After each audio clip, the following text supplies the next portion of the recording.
But before going to the second step, let's talk about some other things, which is the properties of cost function and conditional factor demand function. So our conditional factor demand function, x star, is equal to some function of w and y, and also our cost is some function of w and y. So it has some properties. The first properties of our cost function, this cost function is non-decreasing in y. What does it mean, non-decreasing in y? It means that when we increase the output level, as a result of increasing the output level, our cost would increase. What time is it? 14 past 10. 45 minutes, okay. Just, I don't know, just when it comes on 10:40, yeah, then let me know, because I have to go to another meeting. 10:40. Yeah, 10:40.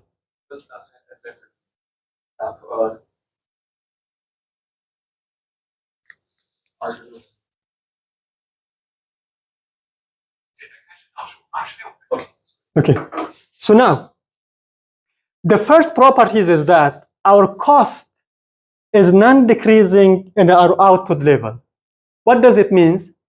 It means that when we are increasing our output level, our cost would increase, or it would be no change.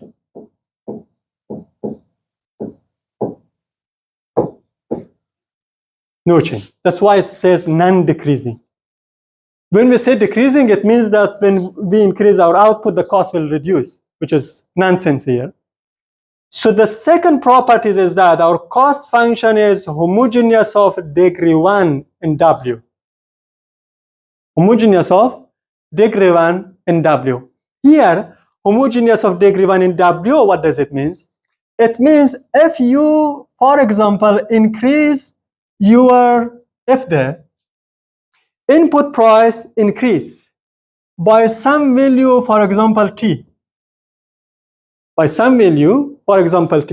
then our cost also would increase by some value of T. Exactly the same amount. So it means if the input price, for example, increase by 2, cost will also increase by 2. Because now for each input we pay double wages. So let's think about W as a wage. So when wage increase by 2, so it's exactly the cost, which is a function of wage, is also increased by 2. So that's why the cost function is homogeneous of degree 1 and input price. And the third property is that the cost function is concave function in W. The cost function is concave function in W. So it means when we write down, which is this one is our input and this one is our cost, then it would be concave in our W. This is our cost as a function of W and Y. As a function of W and Y. And the fourth property is related to the conditional demand function. The conditional demand function is homogeneous of degree 0 in W. Homogeneous of degree 0 in W. So as the cost is homogeneous of degree 1, then we will later on know that this, when we have the cost function, when we take the partial derivative of this cost with respect to our input, we will have the input demand function. So it means when we take the derivative, so the power will reduce by 1. So when this one itself is a homogeneous of degree 1, then when we take the first order condition of that one, or the partial derivative of that one, with the power will reduce by 1, so it means it will change to 0, as we already talked previously about the properties of profit function. So it will lead to the same result. And we have the properties number 6 for our conditional demand.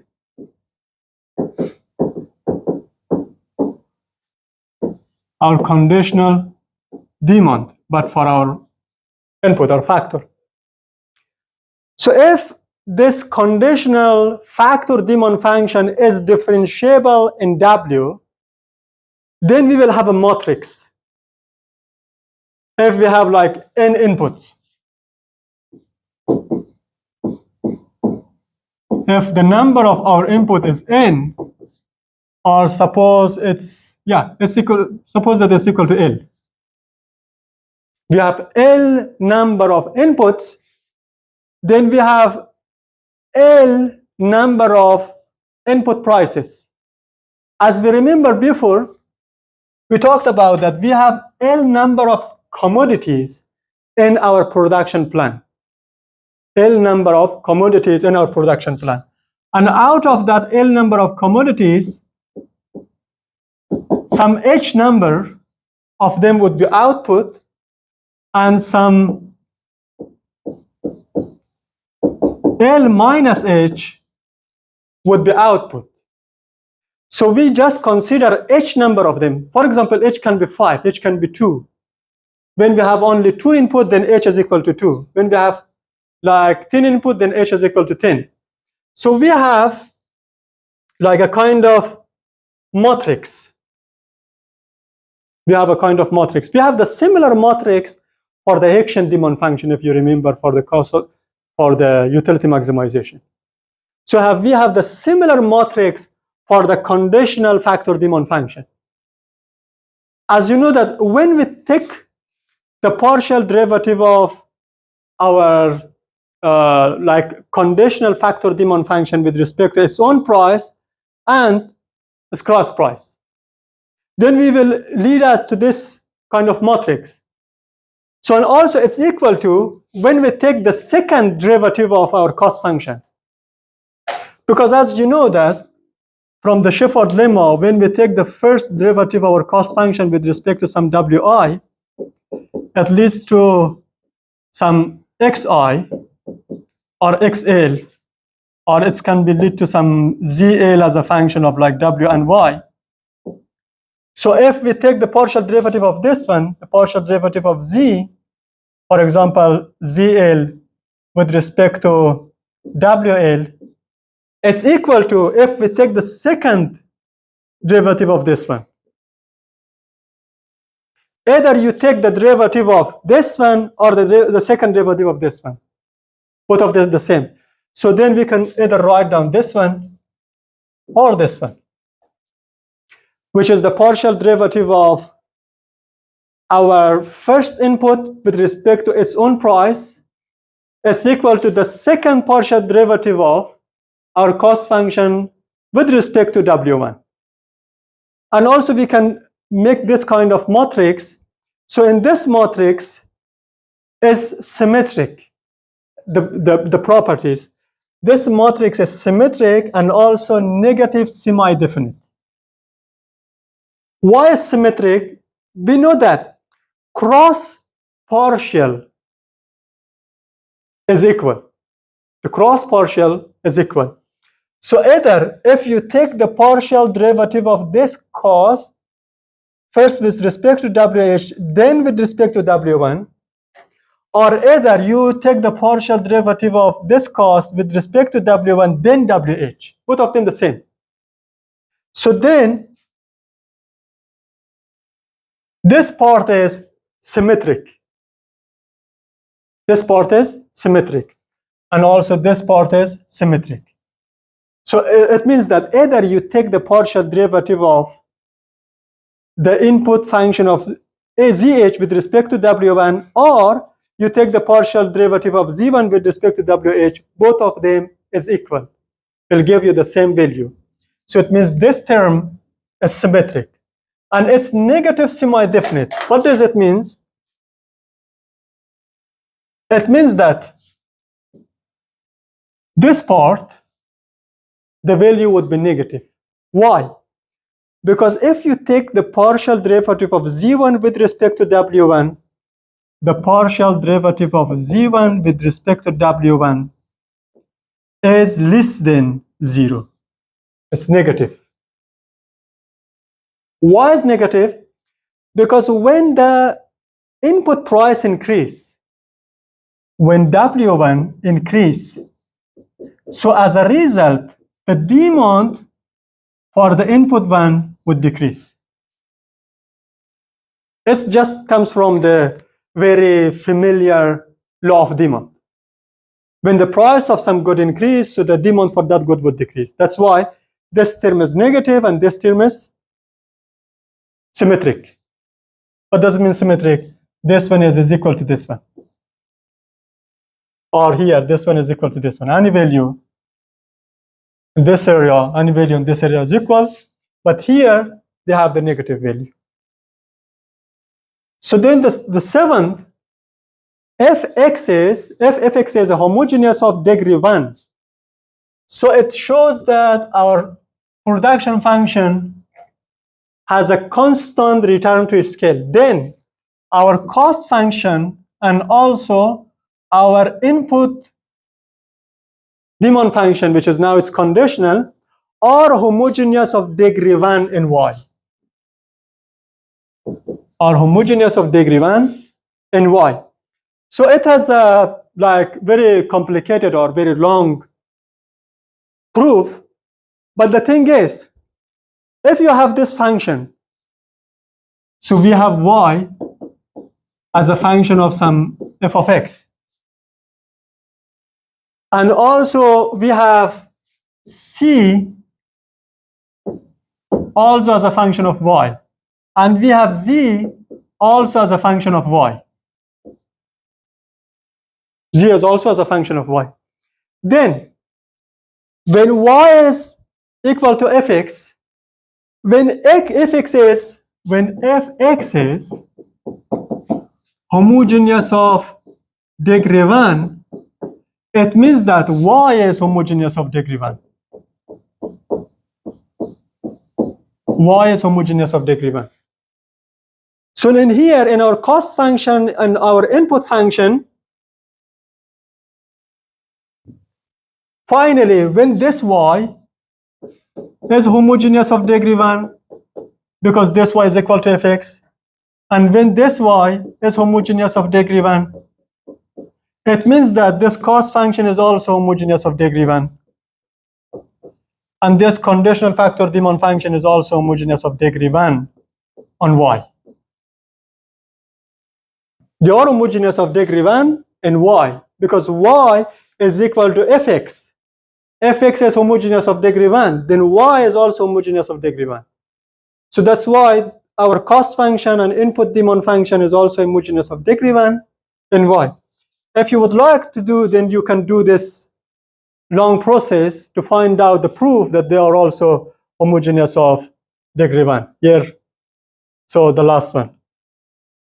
As you see, this k here, and this k here, and this w here, and this k again here, and this k as a coefficient of y. As you see, previously we know that when we have f of tx is equal to some t to the power of k f of x. But here we use the k here. So suppose that this is k, and this is k to the power of some number a. So if we multiply input with k is equal to k to the power of a multiplied by f of x. And when a is equal to 1, then k to the power of a will change to k to the power of 1 and simply k. And simply k. Then this one will change to k multiplied by f of x. And we know that f of x is equal to y. F of x is equal to y. Then k multiplied by y. As you know that here, the power of this k is equal to 1. When the power of this k is equal to 1, it means this is homogeneous of degree. This is homogeneous of degree 1. It's homogeneous of degree 1. What does it mean? It means that if you increase your output by some amount of, for example, K, your cost will also increase by some amount of K. Or also, when we talk about this input demand function, what does it mean? It means that if you increase your output by some amount of K, as a result, your demand for input, which is Z, is also increased by the same amount of K. Because if you, for example, want to double your output, you need to double your input. But you need to consider this, if they are constant return to scale. Constant return to scale. So when you increase Y by 2, you should increase your input demand also by 2. And then when you increase your input demand by 2, then your cost will also increase by 2. Here, suppose K. K can be any positive amount. So that's why when production function is homogeneous of degree 1, it means if we increase our output level by some amount of K, we need to increase our input by some amount of K. When we increase our input by some amount of K, then our cost will also increase by some amount of K. That's why when production function is homogeneous of degree 1, then cost function and input factor demand function would be also homogeneous of degree 1. So this is from here. So number, still we have this one, and let's go with the another properties number 8, which is constant return to scale. A technology that shows constant return to scale as a cost function that is linear in Y, it means that the cost function, which is cost as a function of W and Y, is equal to C as a function of Y multiplied by, as a function of W multiplied by Y. What does it mean? It means that the power of Y is 1. So this cost function is linear in Y. This cost function is linear in Y, like this. As you increase your Y, your cost would increase linearly.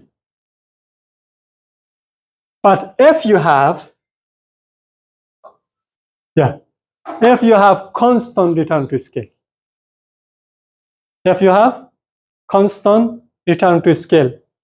so we have different cost function in different return to scale.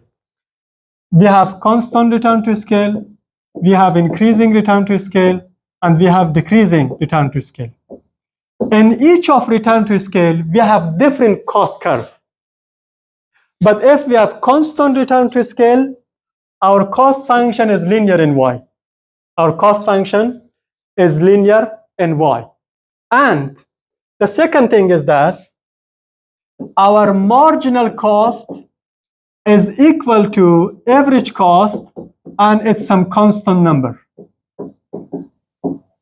That's why, as you see, when Y increase, your marginal cost and average cost is just horizontal to the Y. But it's on condition if we have constant return to scale. So let's see the other properties of this cost function in the next session.